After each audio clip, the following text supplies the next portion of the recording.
Hai hai, balik lagi bareng gue Al di channel Squishy Film. Kali ini kita akan ngebahas sebuah film yang berjudul Redemption, atau yang dikenal dengan Hummingbird. Film ini menceritakan tentang seorang mantan pasukan khusus yang memilih untuk meninggalkan kehidupannya di dalam kamp pasukan khusus. Dan kini dia harus hidup sebagai tukang mabuk dan gelandangan di Inggris. Sebelum lanjut, mari kita putar dulu intronya.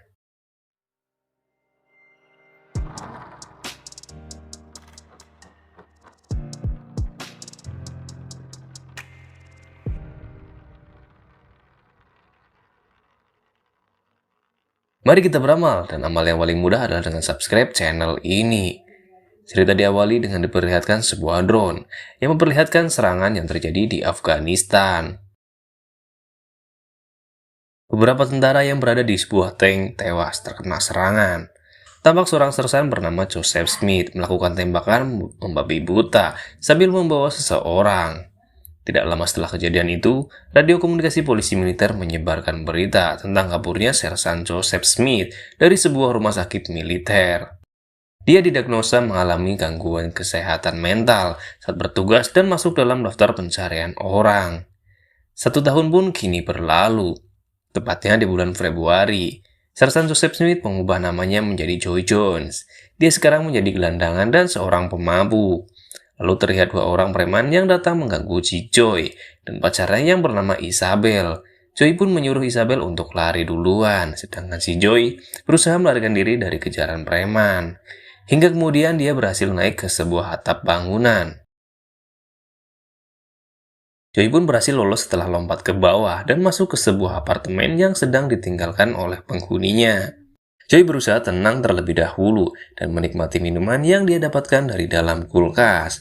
Kebetulan sekali apartemen itu kosong. Di sisi lain, pacarnya yang bernama Isabel ditemukan oleh preman itu dan dibawanya dengan ditodong senjata. Kembali ke Joy yang sedang menikmati sebuah fasilitas yang ada di dalam apartemen. Lalu dia pun memilih untuk mandi dan memotong rambutnya hingga pronto seperti ciri khas Babang Jason. Setelah lama berada di jalanan, menjadikan dia seorang gelandangan. Kemudian Joy mendengar sebuah pesan dari telepon pemilik apartemen ini, yang kebetulan bernama Demon. Ternyata dia sedang berada di luar negeri dan akan kembali ke dalam apartemen beberapa bulan lagi. Artinya apartemen ini kosong selama 8 bulan ke depan. Dia bahkan menemukan kunci mobil dan sebuah kartu kredit yang dikirimkan oleh pihak bank. Tidak menunggu lama alias gercep, Joy memakai kartu kredit tersebut dan mengambil uang tunai untuk membeli minuman sampai dia mabuk di pinggir jalan di kota. Tiba-tiba Joy sempat membayangkan misi terakhirnya sebagai sersan dan melakukan tembakan membabi buta di Afghanistan.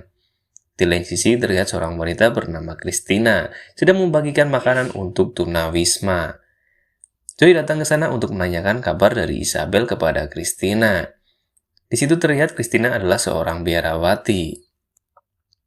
Christina terkejut dengan penampilan baru Joy yang sebelumnya tidak jauh dari para gelandangan yang ada di sana. Joy bahkan memberikan Christina uang sejumlah 500 pound sterling kepadanya, kemudian dia pergi. Lalu uang itu akan digunakan Christina untuk membeli tiket pertunjukan balet idolanya yang rencananya akan dijadwalkan tanggal 1 Oktober seharga 500 pound. Saat tiba di rumah, Joy dihantui mimpi buruknya kembali pada saat ia berada di dalam sebuah tank.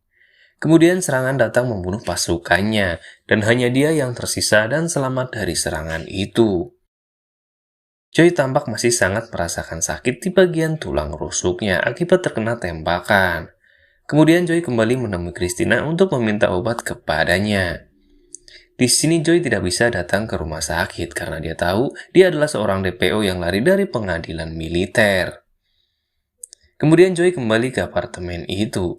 Joy memutuskan untuk tidak minum alkohol lagi alias tobat. Dia lalu menggunakan mobil milik Damon untuk menyebarkan tulisan dengan nama Isabel untuk ditempel di tempat-tempat yang terbuka. Ternyata Isabel membaca tulisannya dan Isabel sekarang ada di suatu tempat bersama preman yang menangkapnya.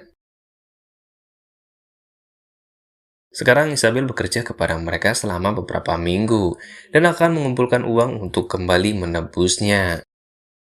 Keesokan harinya saat Joy di dalam apartemen, dia sedang menggiling buah-buahan. Rupanya tetangga Damon melihat Joy yang saat ini berada di apartemen, dan mereka tidak mengenali Joy sama sekali. Kemudian mereka akan melaporkannya ke polisi. Lalu Joy pun berbohong kepada mereka semua. Joy bilang kepada mereka kalau dia adalah salah satu pasar gay-nya, dan akan berada di sana sampai akhir musim panas.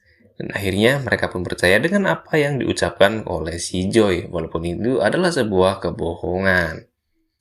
Joy kini bertekad untuk merubah hidupnya. Dia sekarang bekerja mencuci piring di sebuah restoran Cina untuk mencari uang yang halal. Dan karena hal itu juga, kartu kredit milik Damon pun dipotong-potong agar tidak digunakan olehnya lagi. Ketika restoran akan tutup, beberapa orang pria tidak mau keluar dari restoran itu. Joy pun diminta untuk menyuruh mereka pergi, dan mereka justru menantang si Joy. Ini tentu saja Joy yang seorang mantan militer dengan mudahnya dapat mengalahkan mereka semua tanpa adanya kesulitan berarti. Kejadian itu pun dilihat oleh atasannya, dan Joy dibawa ke seorang bos mafia yang bernama Mr. Choi. Dan di sini Joy mendapatkan sebuah pekerjaan baru yang menghasilkan banyak uang dengan sangat cepat. Di lain waktu, Joy meluangkan waktunya untuk melihat mantan istri dan anaknya. Namun Joy belum berani untuk menemui mereka semua. Selain sebagai supir pribadi Mr. Choi, Joy pun bertugas untuk menagih hutang dan memberi pelajaran kepada musuh-musuh dari bosnya itu. Dari pekerjaan barunya inilah, Joy menghasilkan banyak uang dengan instan. Saat melihat kurir pengantar pizza, dia sengaja memesan puluhan box pizza untuk dikirimkan kepada teman-temannya yang sesama tunawisma dulu. Tunawisma itu yang dikelola oleh Christina. Mereka pun tampak senang dan menganggap Joy sebagai seorang malaikat. Uang Joy kini semakin banyak dari hasil pekerjaannya itu. Waktu pun terus berganti, dan bulan ini adalah bulan Juli. Di sebuah supermarket, Joy bertemu dengan sang mantan, yaitu mantan istrinya yang bernama Dawn. Dan kemudian Dawn terkejut dengan penampilan si Joy. Sedangkan dia dan anaknya harus hidup dengan uang 25 pound untuk seminggu dalam bertahan hidup. Bahkan untuk membayar sewa rumah pun dia harus memuaskan nafsu si pemilik rumah tersebut. Lalu tiba-tiba Dawn kecewa dan marah kepadanya. Sebelum pergi, Joy memberikan uang yang cukup banyak kepadanya. Khusus untuk Christina, Joy membeli sebuah gaun dan puluhan kotak hadiah untuknya. Joy bahkan berniat untuk mentraktir Christina untuk makan di pinggir jalan. Setelah Christina datang, ternyata Christina memberi kabar buruk tentang tewasnya Isabel yang telah ditemukan polisi di pinggir sungai. Seketika, Joy pun langsung marah dan emosi pun meluap-luap. Di situ terungkap, Joy ternyata mengantar paket narkoba kepada langganan bosnya.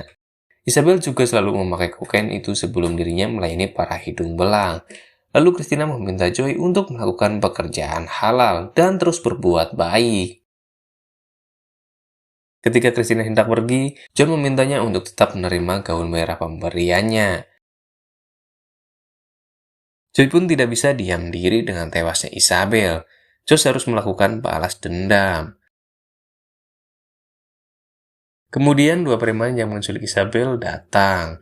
Mereka terkejut dengan munculnya Joy yang sudah berubah.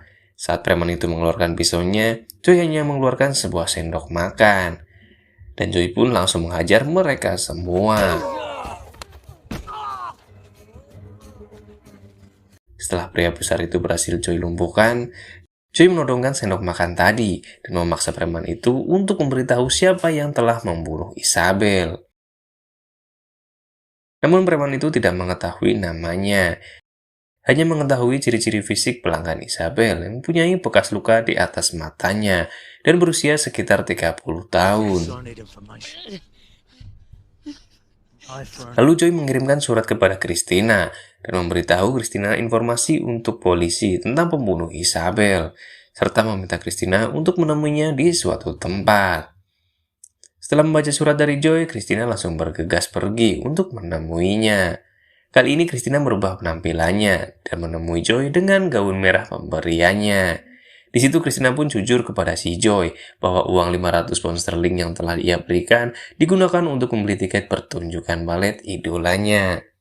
Ia pun tak sadar Christina merupakan seorang biarawati. Akibat terlalu banyak minum dan kejadian yang kita inginkan pun terjadi.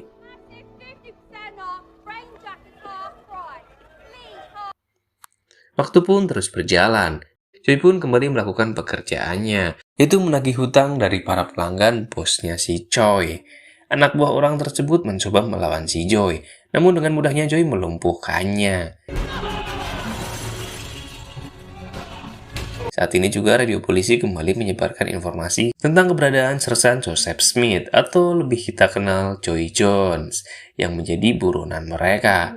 Kemudian polisi datang mencarinya di lokasi tunawisma dan menanyakan keberadaan si Choi kepada Christina. Di situ terlihat Christina berbohong kepada polisi-polisi itu.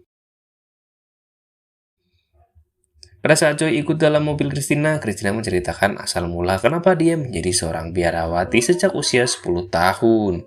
Ayahnya memaksa Christina untuk menjadi seorang atlet senam, sedangkan dirinya berkeinginan menjadi penari balet. Gurunya memaksa Christina untuk melayani nafsu bejatnya sampai 17 kali. Namun sebelum dia melakukan yang ke-18 kalinya, Christina membunuhnya. Dan akhirnya pengadilan mengirimnya ke biara karena usianya yang masih sangat remaja. Di lain sisi, dengan ditemani Mr. Choi menemui seorang wanita Cina untuk meminta sebuah informasi tentang sosok pria yang telah membunuh Isabel. Dan ciri-ciri yang diberikan wanita tersebut ternyata itu bukan hal yang sulit baginya. Namun, informasi itu tidak ada yang gratis. Choi disuruh melakukan sebuah pekerjaan terlebih dahulu. Pekerjaan itu adalah Choi harus mengantar sebuah paket menggunakan sebuah kontainer yang ternyata di dalamnya berisi puluhan wanita. Para wanita itu berada di dalam sebuah kardus. Lalu di sisi lain, di sebuah tempat kamar apartemen, tampak seorang pria yang sedang menganiaya seorang wanita. Dan di luar kamar, ada seorang wanita lainnya menggeledah jas pria tersebut dan mencari sesuatu yang ada di sana.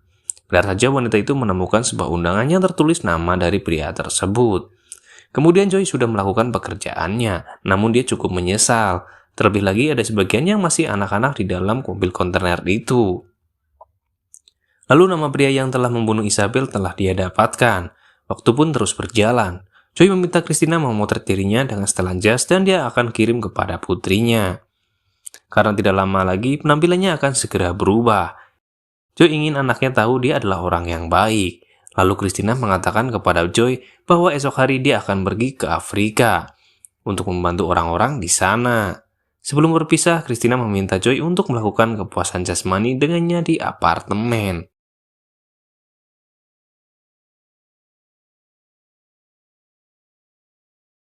Tiba-tiba pemilik apartemen itu yang bernama Demon datang, karena hari ini jadwalnya dia pulang ke apartemennya. Saat hendak membuka pintu, Demon bingung serta terkejut karena pintu itu terkunci dari dalam. Terlihat Choi dan Christina yang sudah puas melakukan nafsunya. Lalu kabur melalui jendela ventilasi. Choi meminta Christina untuk ikut bersamanya kemanapun dia pergi dan membawa sekantong uang yang telah dia kumpulkan. Namun Christina tetap memintanya untuk menjadi orang baik. Dan untuk terakhir kalinya, Christina menyancak Choi agar menyaksikan pertunjukan balet nanti malam.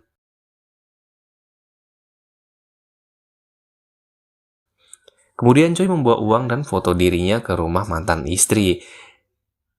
Pada saat sampai di rumah mantan istrinya, anaknya yang bernama Ruby yang membukakan pintunya. Di situ Choi tidak mau menyebutkan bahwa dirinya adalah ayahnya. Dan Choi hanya meminta untuk memegang tangannya. Di lain tempat, Christina sudah menunggu Choi di tempat pertunjukan balet. Namun Choi lebih memilih untuk menuntaskan dendamnya.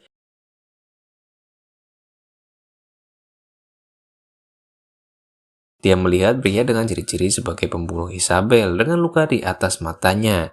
Kemudian Choi melemparkan dari atas gedung bertingkat dan menembakkan pistolnya sebagai peringatan.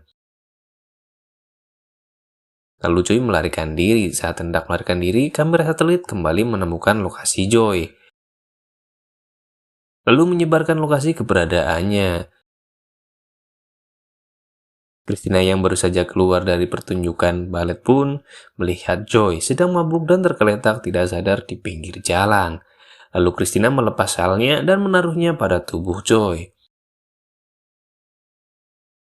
Lalu terlihat ada sebuah mobil sedan mewah yang datang. Seketika itu Joy terbangun dan melihat ada Christina di sampingnya. Di situ Joy menceritakan kisah hidupnya saat di Afghanistan, yang dianggapnya gila karena saat itu 5 rekannya tewas. Dia melakukan aksi balas dendam dengan membunuh 5 orang tersangkanya secara membabi buta.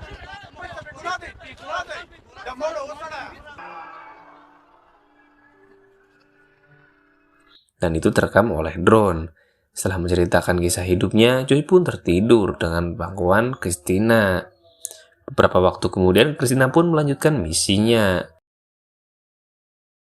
Christina mendapatkan surat dari Joy yang telah memutuskan untuk membersihkan jalanan dari para penjahat. Dia pun telah mengirimkan nama-nama kelompok mafia penjual manusia kepada polisi. Dan Joy berencana kembali ke jalanan dan menghilang di akhir cerita. Drone yang bernama Heminggold kembali menemukan adanya kecocokan data dari Joseph Smith yang ada di lokasi. Kemudian setelah itu pun film berakhir. Jangan lupa bantu like dan subscribe. See you di film selanjutnya.